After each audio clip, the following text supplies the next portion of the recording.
Indian council Uderolal station के गोठ गाजी खान साहिवाल के रहवासियुनि गुलाम मुस्तफ़ा साहिवाल, इमरान साहिवाल, मोहम्मद अली, अली नवाज़ उर्फ दोशी, अमीर बख्श हबीबुल्ला ऐं ॿियनि प्रेस क्लब आॾो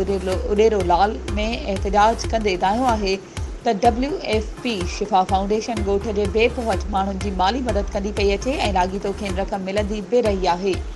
पर ताज़ी किस्त मिली भगत करे किन माण्हुनि जे चवण ते असांजी रक़म रिश्वत न ॾियण जे करे रोकराए छॾी आहे,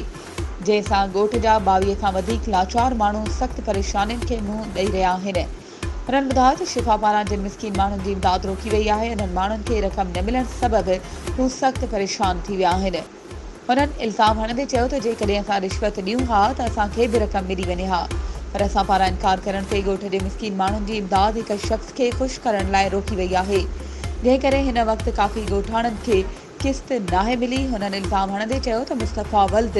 मोहम्मद साहिवाल जे चवण ते ॻोठ जे लाचार ऐं हक़दारनि जा नाला लिस्ट मां कटराया विया आहिनि। हुननि मुतालबो कयो त असां सां इंसाफ़ कयो वञे, ॿी सूरत में एहतजाज जो दाइरो वसी कयो वेंदो।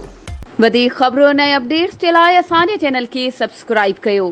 ऐं हा, बेल आइकन खे प्रेस करणु न विसारिजो त जीअं असांजी हर नई अचण वारी वीडियो तव्हां ताईं पहुची सघे।